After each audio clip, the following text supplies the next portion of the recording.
If you would like to earn CPE credit for listening to the show, visit earmarkcpe.com/FPA. Download the app, take a short quiz, and get your CPE certificate. If you would like to earn continuing education credit for your FP&A certification from the Association of Finance Professionals for listening to the show, go to the show notes for details on how to earn the credit. Finally, if you enjoy listening to FP&A today, please go to your podcast platform of choice, click the subscribe button, and leave a rating and review of the show. And now, on to the show. From Data Rails, this is FP&A Today. Hello, everyone. Welcome to FP&A Today. I'm your host, Paul Barnhurst, aka the FP&A guy. FP&A Today is brought to you by Data Rails, the financial planning and analysis platform for Excel users. Every week, we welcome a leader from the world of financial planning and analysis. Today, we have two guests with us that I'm delighted to welcome to the show. We have John Allen. John, welcome to the show. Great to be here. Thanks, Paul. Excited to have you. And we have Duke Heninger with us. Duke, welcome to the show. Hey, thanks, Paul. Good to be here. Thanks. So just a little bit about them. They both come to us from the Salt Lake City area. They're along the Wasatch Front in Utah. They're partners at Amplēo, which is a large fractional services business. They do a lot of work in the Intermountain West, and we're really excited to have them both on. So we're going to start. This is something we ask everybody, and we'll start here with you first, Duke, on this one. What's the worst or most challenging budget experience you've had in your career? Oh, man. Keep in mind, most of what I'm working on is $5 to $50 million companies. A lot of the time, they don't even have a budget. They've never done it before. Sure. And then, we come in and they have like 10 teams for some reason, and they all want departmental budgeting, but never done it before, nor do they have good data. So all of the worst experiences are really most of the experiences that I have. That's funny. And what is so challenging in the situation? Is it the data? Is it putting the process in place? A little bit of everything. Oh, it's the data. It's getting things put in a way so that people can understand what they've even spent.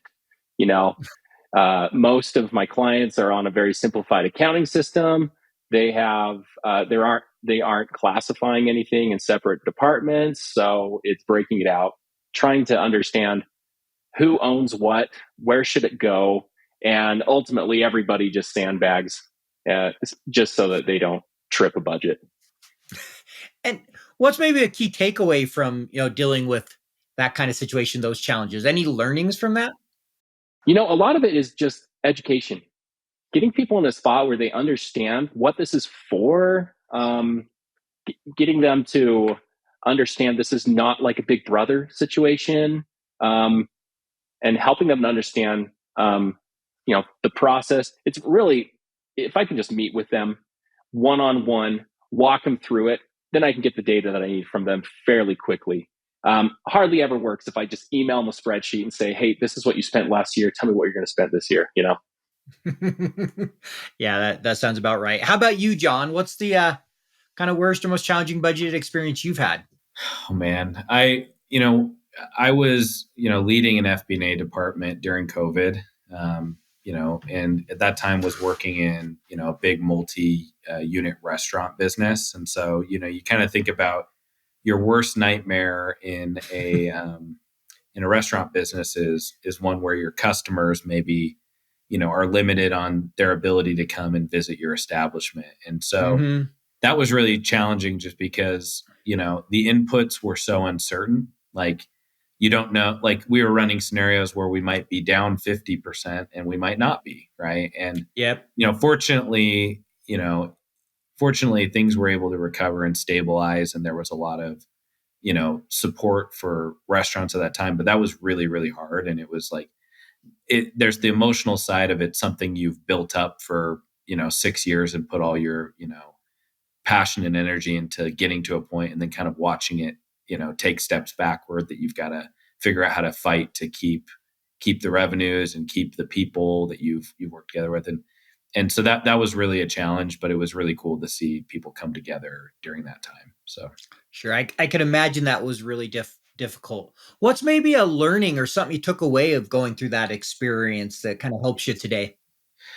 For me, just that, like, the more disciplined you can be about like finding creative solutions to hit targets, right? Because we definitely got creative with the teams of things that we could cut back on that wouldn't affect anybody's livelihoods quite as much, right? And then, and I think acknowledging the things that are outside of your control, like that's a big piece of like, you can do everything perfect, you can execute perfect. At the end of the day, there's just going to be things that, limit your ability to hit certain inputs, or projections, and you've got to figure out how to adapt. And versus the alternative is you can complain and kind of place blame other places, but there's always going to be, I like to call it gravity, that kind of things out of your control, and it's just there, and so that's what I learned through that process.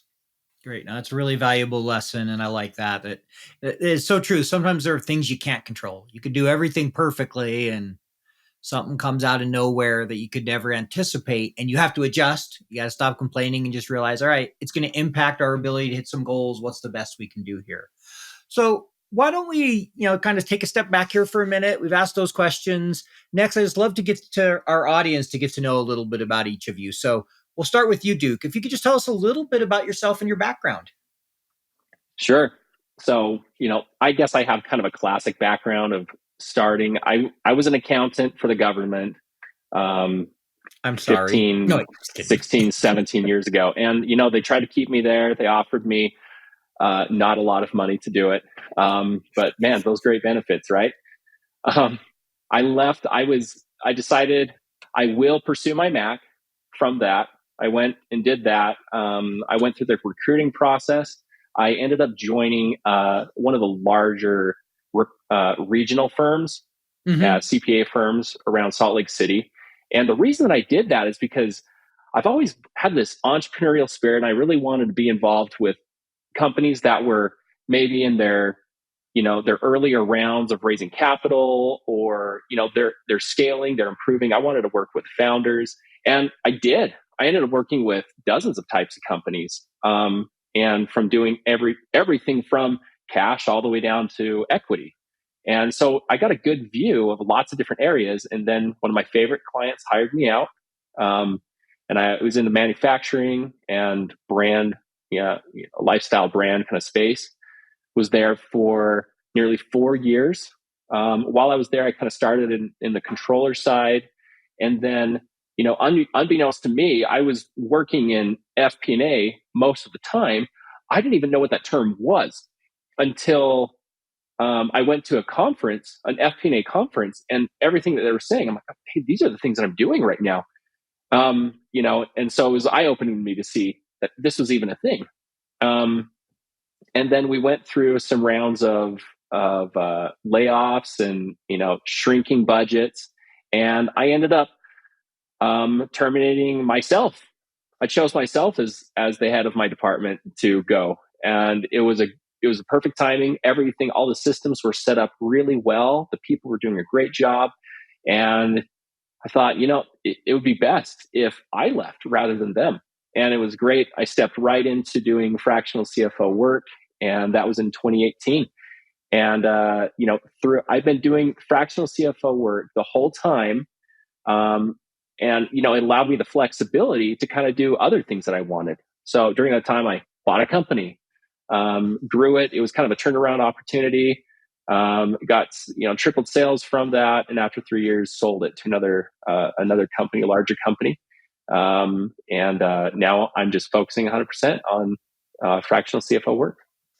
Great. Thanks for that introduction there, Duke. Appreciate it. John, can you tell our audience a little about your background? Yeah.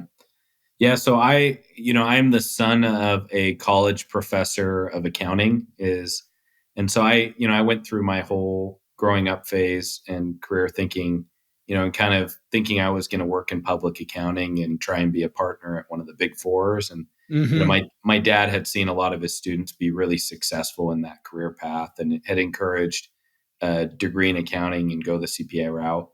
I went through school, got that internship in the big city, and really, learned a ton, but like realized it wasn't going to be a good fit long term. And at that point, it's kind of like those moments when you're a college student and you're trying to figure out what you want to do. It's like you have this identity crisis of like, oh shoot, I thought I was going to do this, and now I don't know. And so what I ended up reverting to is I feel like I've always had an entrepreneurial spirit. Was involved with the business plan competitions in college. I ended up going and I did an internship with the University Growth Fund at the University of Utah. It's connected to a few other universities, and then I ended up out of that going to go work for a tech startup that did supply chain. It actually is.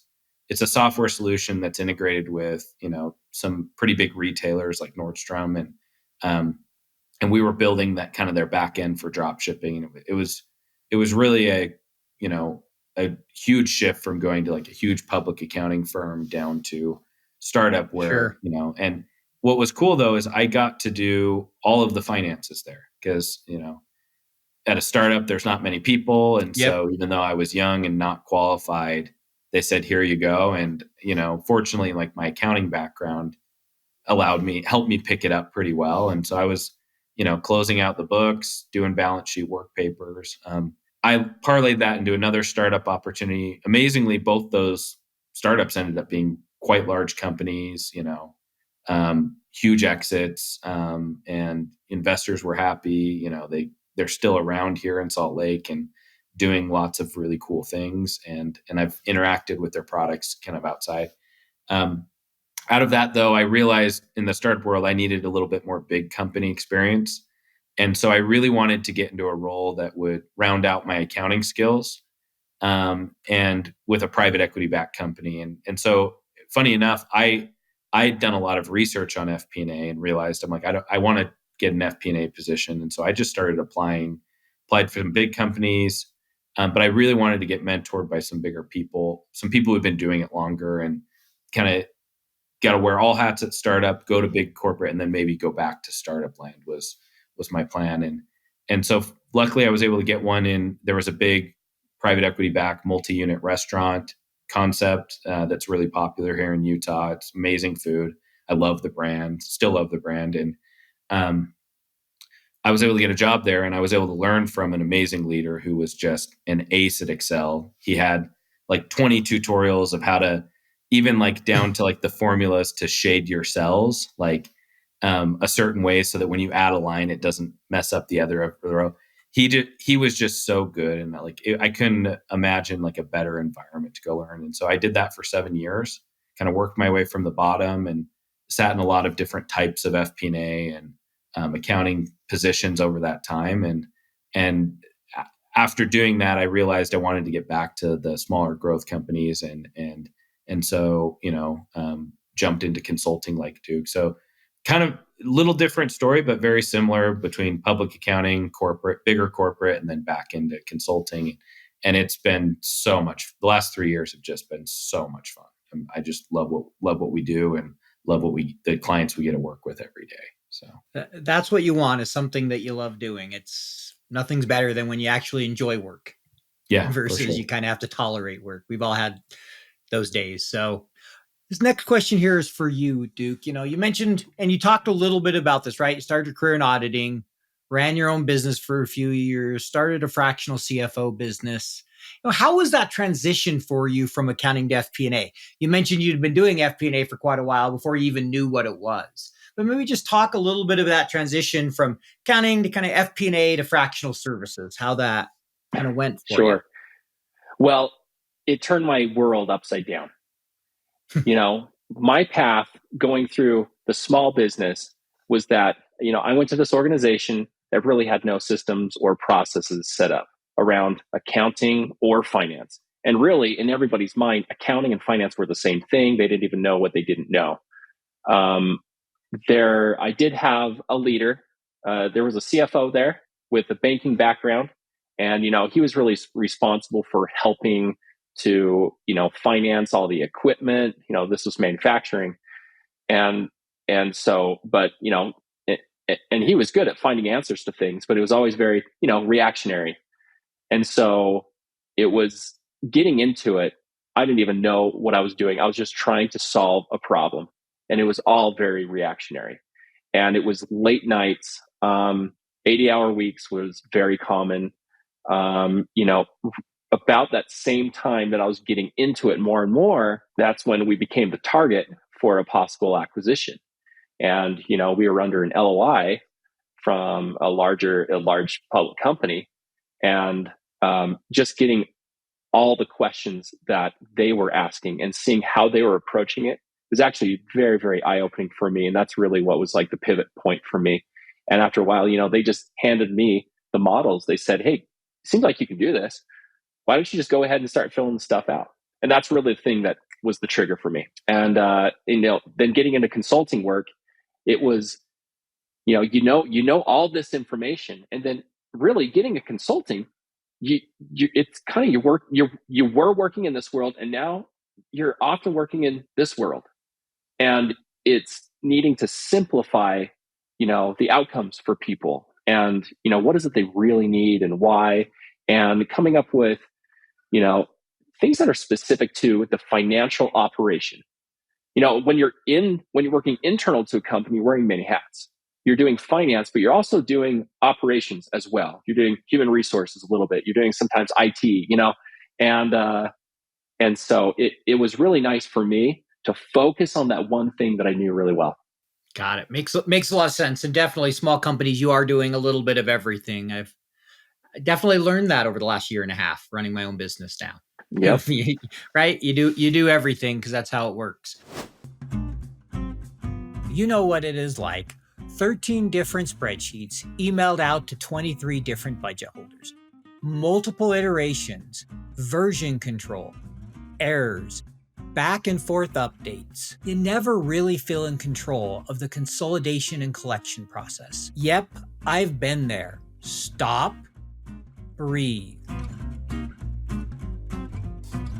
DataRails is the financial planning and analysis platform for Excel users. DataRails takes data from all your company's disparate sources. No organization is too complex, consolidating everything into one place, secured in the cloud. Now all your data finally talking to each other. Everything is automated back into your report in Excel. Cash flow, FX conversion, intercompany transactions, now automated and up to date. Drill down and variance analysis in seconds. Don't replace Excel, embrace Excel. Turn your Excel into a lean, mean FP&A machine. Find out more at www.datarails.com. So, John, I'd like to get a little bit of your thoughts. I know you've worked a lot in the restaurant industry. You spent 7 years there. What in your mind do you think are some of the most important metrics for someone analyzing the industry? Like, kind of how do you think about the industry from an FP&A standpoint and kind of looking at that industry? That's a great question. And I should say I've been doing it for more than a decade because many of the clients that I work with direct are multi-unit and having a lot of success out there. Restaurants are hard, and there's a couple reasons restaurants are hard, and where FP&A comes into play, but they're operationally intense, meaning you got to get people to show up to work and to do the same set of actions, and then keep customers happy, keep tables clean, cook the food, and it's really small transactions. It's not like you're selling. At least most of the restaurants I've worked with have been, it's not huge tickets. It's $10, $20 average tickets, right? Not to mention, so the operation is hard, but the other thing that's really expensive is the construction. So you actually have to, before you make any money, you spend 6 to 12 months doing construction, basically building like a new house and hoping and, praying that whatever concept or idea you have is going to work in this spot. And once you build it, you can't just, pick it up and move it, right? It's like you've built it, you're already into this, right? And so, I think restaurants succeed in two areas. They get the right spots, and then they run good operations. If you get the wrong spot, you can run the best operations in the world and still struggle as a business. So they're both really, really important, but getting the right sites and concepts that work in certain spots. And it's different depending on what the people are like in those areas and how accessible those areas are. So FP&A and data is a huge, huge part of being successful in restaurants. There's a lot of data that goes into analyzing if a site is going to work, and some of that is cross-pollinating, your existing customers if you've been open a while. If you're a new concept, you don't have that luxury. So it's using the best data you have to say, am I going to be able to get enough customers here? And then there's the understanding what are the inputs, right? Which is how much is this going to cost to build out the concept? And then what are the outputs, which is how much is this going to cash flow after I open? And so I like to call those restaurant unit economics, which is really a function of what was my capital expense, right? How much did I spend to build this store? And then how much cash did it produce after I build it? Hopefully it's producing cash. Some I've seen where you make a huge investment and it doesn't produce cash. Those are really expensive, hard lessons. But and we call those unit economics, cash on cash returns. You can use those to do an IRR calculation, but at the end of the day, it's kind of the same idea of I invest $1, hopefully I get 30 cents back a year at least, and pay the construction off in 2 to 3 years. Is kind of what the industry likes to see. If you can be better than 2 years, you're kind of best in class. And I've worked with concepts that have done it in a year, and it's a magical thing when you can, make a $500,000 or $1 million investment and get that money back in year one, and then every year forward is just gravy, right? Sure. Yeah. Once you've paid off that investment, you're earning at a much higher rate. That's a That's really right. good situation to be in. I think I like the way you explained that and thought through that, and just kind of the unit economics, all the data and the stuff you talked about. It's a really good answer. I appreciate that. So, next question I have for you here is, I want to ask John, you've in 2020, I believe it was 2020, you started teaching, right? An FP&A Yeah. course at the University of Utah. So tell us a Yeah. little bit about that experience. How'd that come about, and what do you teach in the course? Well, I'd been teaching for a long time, weekend classes, things kind of more odd certificates, things like that, and gotten to know the people up there. I'd been teaching a financial modeling class, which was existing, and I created a bunch of case studies and problems to get people using Excel and the tools to just like be an FP&A person, kind of set the seat. It was really popular.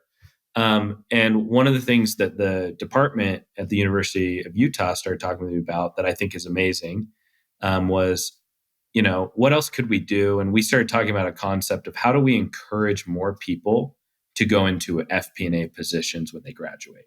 It wasn't on my radar. I didn't know what it was when I was a student.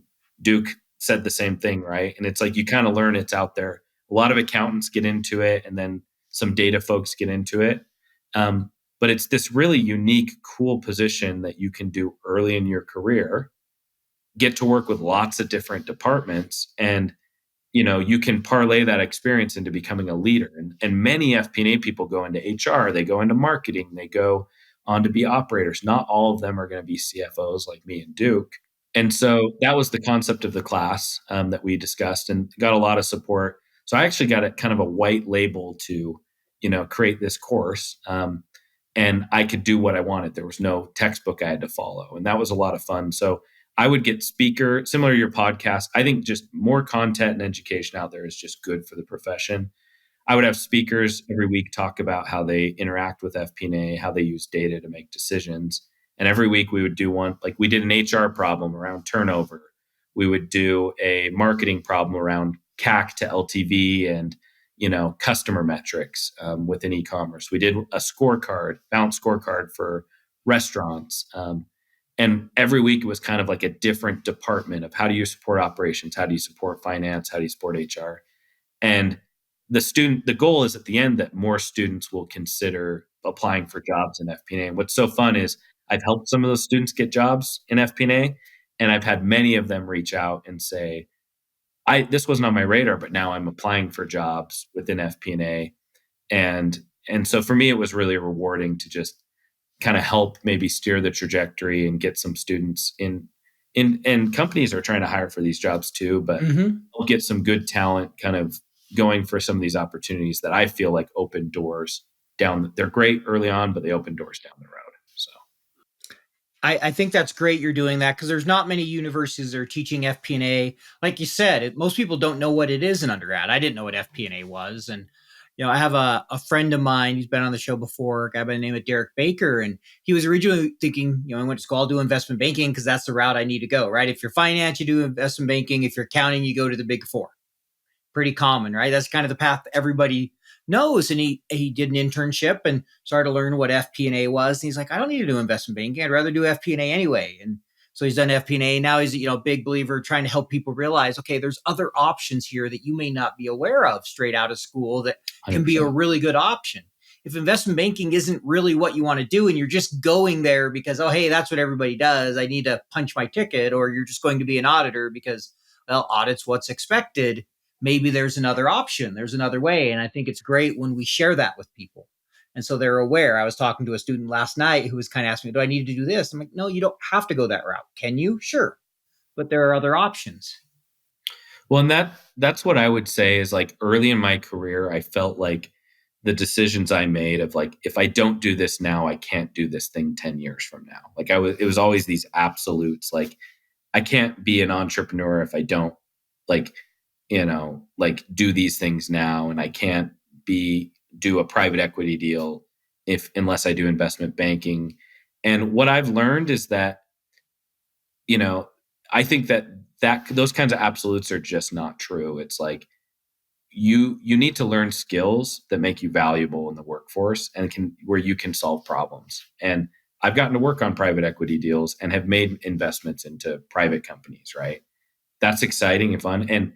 And I didn't do investment banking. And, early on, I didn't think I'd have those opportunities to kind of work in some of these fields. And so it's like, yes, there are probably, if you want to be like the CEO of, like, a huge public company, you probably are going to have to go work for some big companies. You're probably not going to, like, go from small to big. Like, there's definitely, like, things, but for the most part, most careers, it's like you just need to get skilled and educated and really be really good at learning and solving problems, and you will get opportunities. And that I believe, like, full-heartedly, and I've seen it in my career. It's like, the more you learn, and so for me, the biggest thing that I focus on, and especially with students, is like, how do you become as curious as possible and just get really, really good at learning? Like, where you're always curious, you're reading about things that are maybe a little bit outside your realm.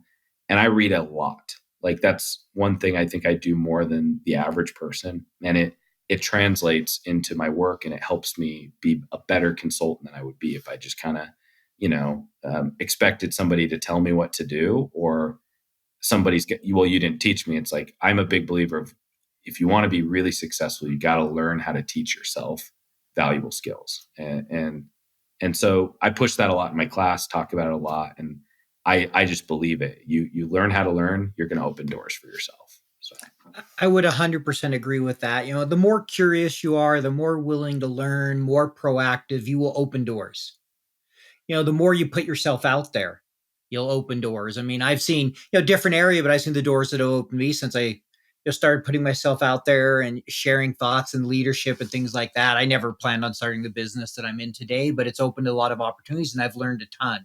And so, I'm a big believer in everything you said there. I think there's a lot of value in that. And I'd love to see more, universities do FP&A courses and more focus there, because I think it's a great area for people to go into. There's like a ton you can learn. And I really like what a CEO said. A friend of mine who has a CEO, he's like, there's really only two people or two areas that see the entire business to get 360 view: the CEO, the CFO, and FP&A.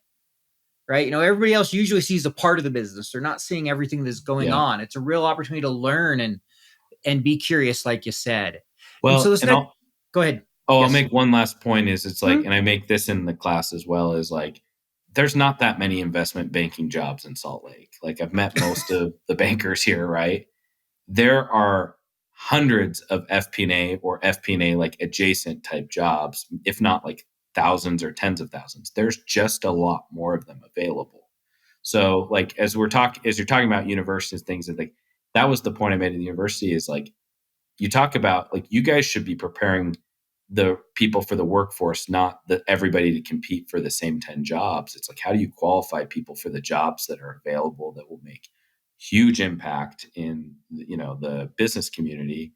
And it's not just the business community, it can be the nonprofit community, it can be, education, but those skills translate so well across other types of industries. And it's like there's a huge amount of demand. So I just think like, if I'm fishing, right? And yeah, there's 10 big fish in one pond. Yeah, like I might be one of the lucky people to put my pole in the water and pull up one of those big fish. But if there's this huge pond with hundreds of medium-sized fish, my odds are actually probably a lot better for success in the medium pond. Not everybody thinks that way, but certainly, like I'm a big believer of like there's a huge amount of opportunity to be really successful. And yeah, it might not be the biggest fish, but it's still a pretty good sized fish you can catch in those ponds. Great. That's great advice. And I really like that. I think there's a lot to that. And especially, right, if you look at most cities, yes, there are some that have lots of investment banking jobs. You want to be in San Francisco, New York, some other places. But in general, there's a lot more FP&A roles in just about every big city in the US than there is investment banking roles. And I would say even in those roles that probably have a lot of investment banking, there's still going to be a lot of FP&A. So I think it's helping people realize what's available. So this next question is going to go to you, Duke. I know you've been working on creating, an online course with, your experiences. So what is it you're hoping to teach people in that course? What is kind of, you're hoping to help them understand about fractional CFO and the work you do? Well, any type of thing you're going to teach somebody, it's often best if you're looking at yourself from where you were years ago, and where I was, like I've explained it already, I found myself in a position, I was a controller, so mid-level management type person. And I had a lot of responsibility, but the amount of oversight, the amount of training that I had was really minimal. And I found myself in this situation where I needed to answer some pretty big questions. And I didn't really understand how to do it. What I'm trying to come up with is more of a system agnostic, size agnostic, kind of, company agnostic industry and all that. Something that will just help people that are finding themselves in this kind of position where they're like, hey, I know certain aspects of this, but I don't know the whole thing. And, looking at maybe a holistic approach to the CFO system, which is, accounting, FP&A, and strategy. And you might break those up into or group them together differently. But if you look at, accounting as like, the foundation, and the purpose of it is to really support the FP&A, which supports the strategy, and so tying everything together and just helping to like just give a framework of here's a way to start thinking about things so that, and you can apply whatever. Like I'm not going to be teaching, an Excel course. I'm not teaching systems. I'm not teaching, the step-by-step approach of every individual situation, because there's so many out there. But it's, okay, take yourself now and you feel like you're not quite there yet. You don't really understand. But I want to teach you how to start thinking about, how to simplify the accounting, how to focus and strengthen the FP&A, and even how to start approaching things like, how do I go and support strategy? We support it before we drive it, right? And really, like, it's really hard to, I don't think I could teach a course on all the different kind of strategies, but I can start talking about how to support it. You look at raising debt and raising equity, those are two things that, like, for someone, I found myself, even 5 years ago, getting put in a spot where, at these smaller companies of, hey, we need debt, we need equity. And I go, hey, is there someone who can help me? And I couldn't really find a whole lot of people except a few other mentors. And they just said, hey, just do this, this, this, this. It was like, oh, this actually seems really easy. And supporting strategy can be fairly simple if you think about it the right way. So, that's my hope, is to create a system just to start thinking about things and knowing, okay, where do I go from where I'm at right now? And what's the direction that I should start focusing? and kind of a little bit of a step-by-step approach. So it's not to have somebody be a CFO right after, and this might be for someone who's like a homegrown accountant, that's finding themselves in that situation. It might be someone who's left public accounting. It might be someone with the title of CFO, and they just haven't seen certain things before that, they just don't know how to think about it. So it's kind of a broad approach, but the focus is this underserved market where, like, if you go, I was looking at NAICS the other day, the, National Association of, like, those like codes that you put Oh, to yeah, register I your know them. business. Mm-hmm. Yeah. And they come out with these reports to say, well, here's how many companies are in the US. And they kind of break it down by size. And as you imagine, companies that are really small, there's just a ton of them. And, this is like under $1 million in sales. Like, really, they don't need like a CFO. They're going to get a lot of their advice from their like tax preparer or a CPA or something like that. And they might just have a bookkeeper keeping stuff, and that's fine. And you look at the large companies that, have a lot of robust support, budgets and all of that. And there's only just a few of them, really.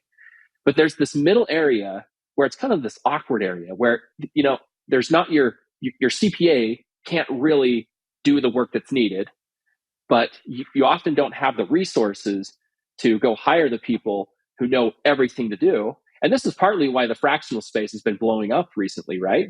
Mm-hmm. And to give that kind of experience. But Paul, like, we look at the fractional space and people say, hey, I'm a CFO. And you start asking questions and realize, you're really not a CFO. You're like a controller, or you're a bookkeeper that knows how to, maintain a cash forecast. Or, you might be doing some template type of things, but like, can you really think through the strategy, and helping them achieve the goals that they want to achieve? It's more than just presenting information to somebody, right? And so how do you go and think about that in this space of the middle market?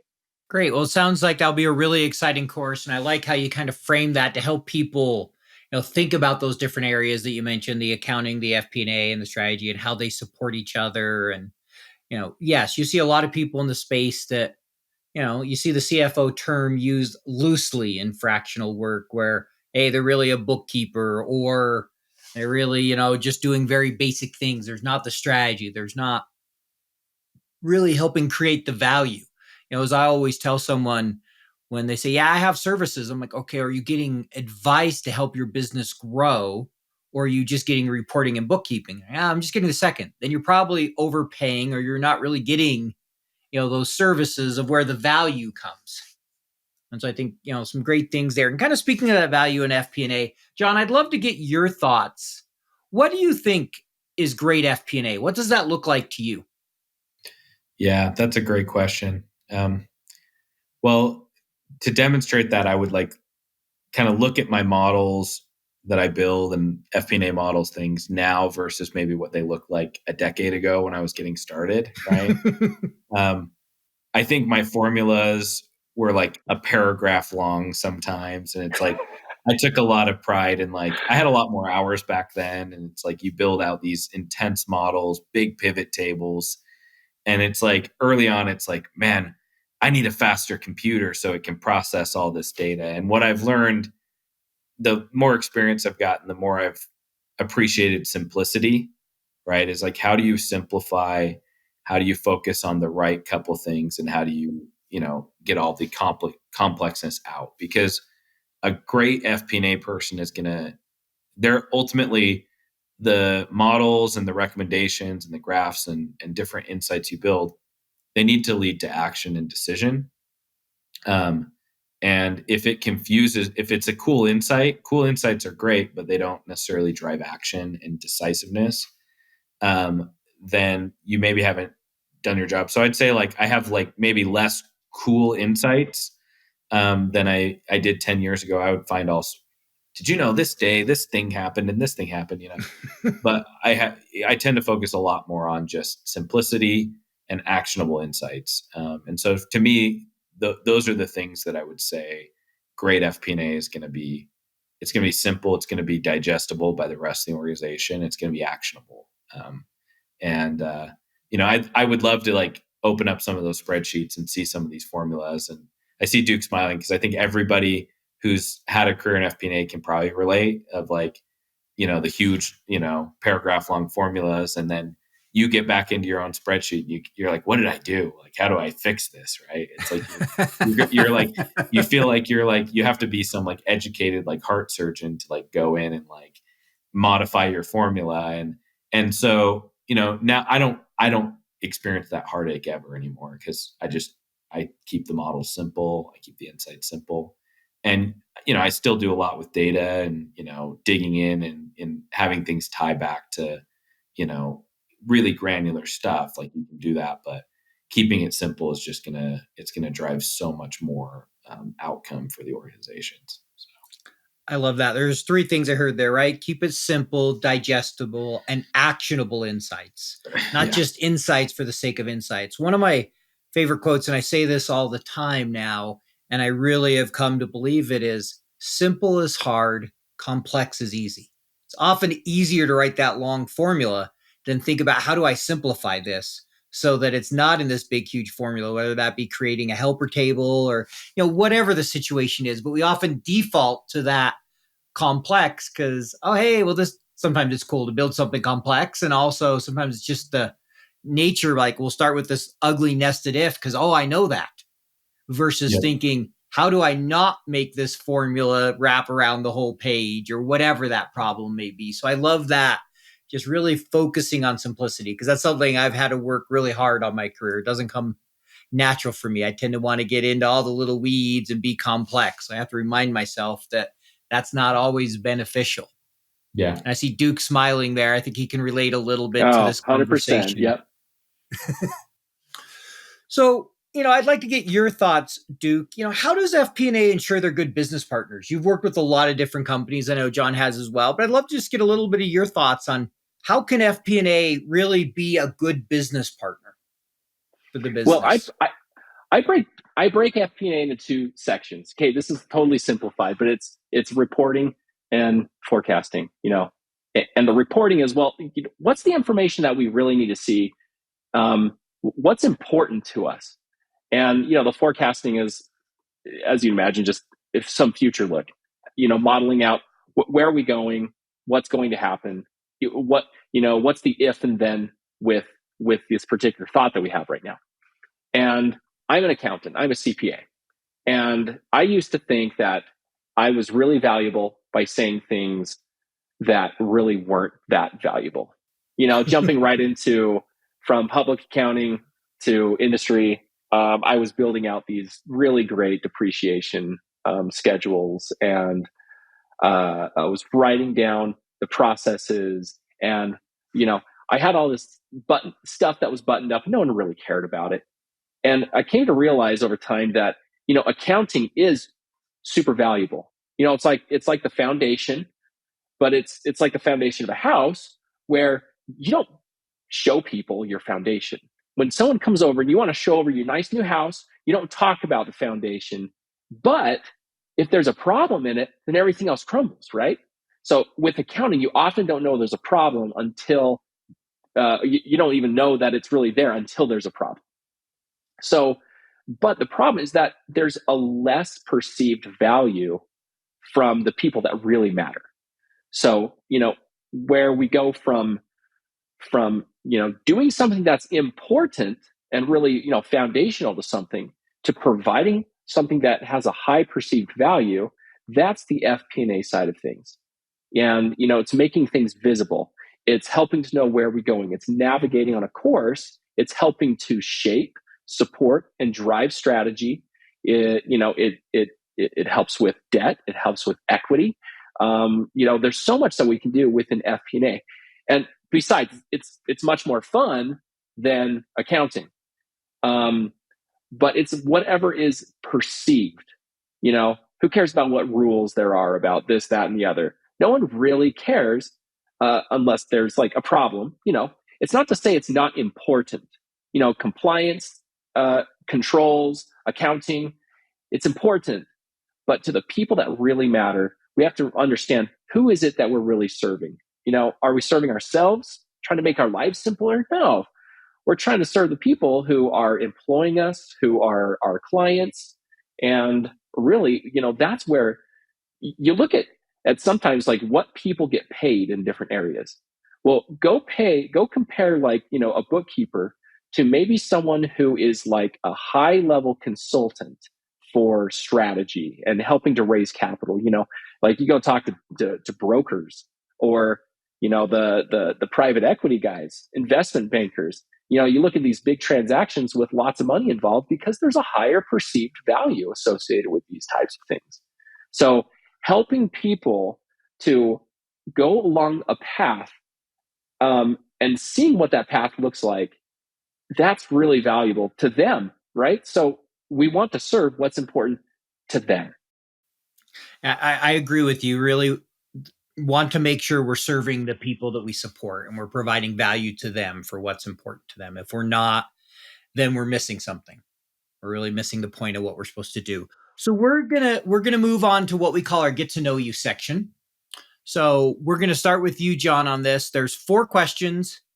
The answer should be no more than 30 seconds. So, kind of keep them brief. We'll run through them, and then we'll go to you, Duke. So the first one is, what is something interesting about you? Something that makes you unique that not many people know? Oh, man. So to make money in junior high, I used to knit hats. We started a boys who knit club. And that was one of my first entrepreneurial ventures. Yeah, not a lot of people. So I've knitted, I think, probably 30 or 40 hats and, 3 or 4 sweaters. I have a couple of them here at my house still. And that's kind of a fun talent, that I have. So there you go. Well, I might have to come to you to get a knitted hat one of these days. So next one, if you could meet one person in the world, dead or alive, who would you meet and why? Gosh, that is a great question, and I probably should have read through this before. I would love to be Warren Buffett at some point, or like I think it'd be fun to talk to him and about business. So like in the context of business, I think he would be a really, really fun and interesting person to talk to and learn from. There's others I would want to meet that, probably less business related, but that's one that I think would be a lot of fun. Yeah, I think for a lot of business people, he'd be a great one to just sit down and have dinner with, right? Just kind of have that conversation. Right. I agree with you. So this next one, what is the last thing you Googled, looked up on YouTube, or asked ChatGPT/generative AI about as it relates to finance, FP&A, or Excel? So I actually use ChatGPT a lot. To add, so actually last night somebody asked me a question about capital raise and how a company is valued and how the operating agreement works with the number of shares, kind of with a convertible note. And so I was able to kind of I thought I knew the answer, and I said, here's what I think the answer is, but I'm going to ask ChatGPT, and sent the ChatGPT response, and it was just like right on. And so I think you have to, you've got to be careful with those tools. But they can be really helpful to just extract, concise information pretty quick. So I use it all the time. Yeah, I'm with you. I use it quite a bit as well. I think they can be really valuable, but you definitely have to be careful. So the next one is, what's your favorite thing about Excel, function or feature? We've argued about Google Sheets versus Excel, and there's been a named ranges discussion. I use named ranges all the time and index matches with named ranges in them. So I love named ranges. Some of our consultants are like anti-named ranges, so there's some fun internal dialogue. But I'm on the the side of named ranges. I'm a big fan. So yeah, I've definitely used named ranges a lot, and I debate whether I can ask Duke this question because I don't know if a Mac Excel actually qualifies as Excel. Oh, there's so much functionality still there. You know what? We're gonna go backwards with you, Duke, just to kind of have some fun. So we're gonna start with the Excel one first. What's your favorite function or feature in Excel? Well, I have a Mac, so I have to keep it simple, right? So I actually enjoy the simple things. Um, and I use XLOOKUP, SUMIFS, unique, EO month. Those are like stuff I use all the time. I just love the simple Hmm. stuff. Keep doing the same thing over and over, dude. The reality is there's 10 or 12 formulas that you can often do 90% of what you need with, right? You get the occasional where you're like, okay, I got to figure out how to do this. But if you keep it simple, there's not a lot of formulas you need to learn. So what's the last thing you looked up? Google, Chat GPT. Oh, it's interesting. It's a combination of things. It's as I'm putting together my course, I'm trying to uh, create acronyms out of certain financial things, and it's really hard. You can create lots of acronyms with really strange words, and so that's what I've been using it for. But with client related things, I've been I recently used it to write going concern analysis. You know, I mean, this is the time where there's a lot of companies that are have been going down or continually going down. We hope that it's going to go back up, but it's year end and we've got to write that going concern memo, and it's so much easier than it was in the past. Just trying to think through everything in my head. I bet. Yeah, it's nice when you can use something like that. So who's the person you're going to meet, dead or alive? Oh man, this was a hard one for me as well. But I was thinking it would be really nice to go back and see Greek philosophers. It doesn't really matter which ones, but what I want to go see is, you guys talk a lot, but do you really live it? And do your philosophies actually work for yourself in your life, or are these just hopeful ideas that maybe one day would help out? That would be really interesting to have those conversations and to see that.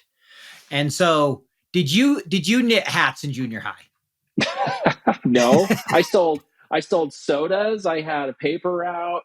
Um, uh, you know, my interesting thing is twofold. When I started, I wasn't an accounting major.